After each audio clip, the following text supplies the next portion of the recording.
second type of sleepiness is physiological sleepiness. This is the physical component of sleepiness, the physical component, a relatively objective one, the strength of your body's need to sleep.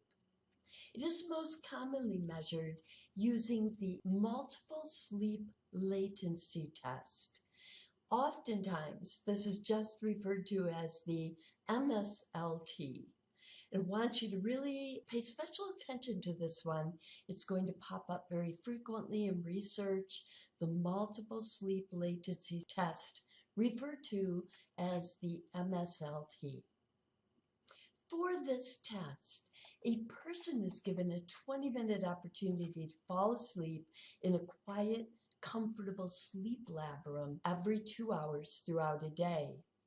And the time it takes for them to reach stage N1 is recorded. The mean is close to 17 minutes, by the way.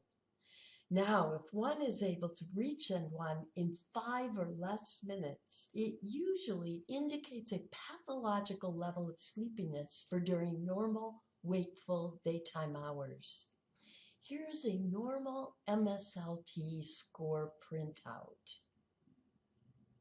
An important thing to remember about the MSLT is that it is not measuring how quickly you get to sleep at nighttime when you want to be sleepy. It is measuring it during daytime hours when you don't want to be sleepy. Here are normal MSLT scores. At what time of the day does sleepiness typically peak? And you'll see that that is about 3:30, right? Sleepiness.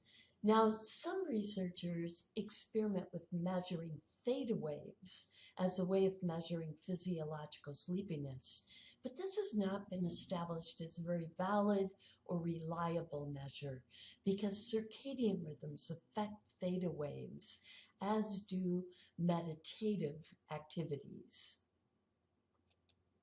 Now, the third type of sleepiness is manifest sleepiness. The behavioral component of sleepiness, the behavioral component, and also a relatively objective one.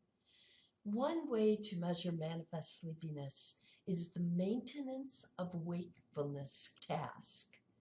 The MWT, as it is often referred to, is similar to the MSLT, except that people are trying to stay awake instead of trying to fall asleep.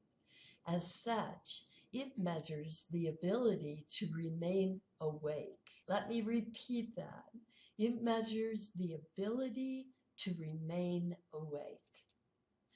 Also, manifest sleepiness is measured by various psychomatic vigilance tasks, which involves measuring performance deficits, errors, attention problems, and actual drifting off to sleep. Like the MSLT and MWT, people are in a quiet, dim-lit room and in a semi-reclined position, but in this case, performing a task which is measured for both speed and accuracy. An example would be Ogilvy's simple task study involving sequential finger tapping. You might remember that. We discussed that in our first lecture, right? Or pressing a button when hearing a certain sound or when seeing a certain light.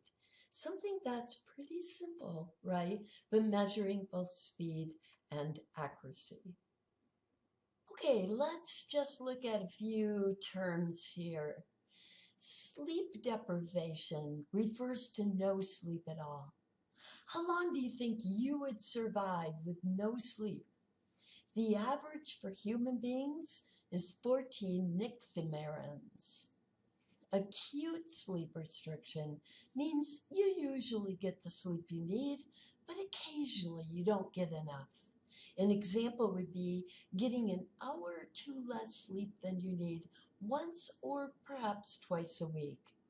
Acute sleep restriction sometimes cannot be avoided and generally is not that consequential. However, chronic sleep restriction is much more common and much more problematic. Chronic sleep restriction, sometimes called short sleep, refers to not getting enough sleep on a regular basis. Chronic, regular basis. Chronic sleep restriction is disturbingly common in the United States.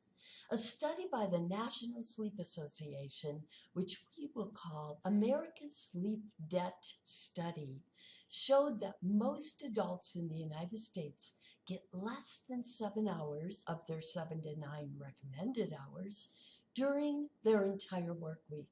Then they tend to get caught up over the weekend. And most United States teenagers get less than 7 or 8 of their 9.25 hours that are recommended during their entire school week up until the weekend.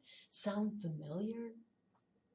The result is that when we need to be at our best during our work and school hours, we are functioning significantly below par. In our next segment, we're going to explore effects of chronic sleep restriction.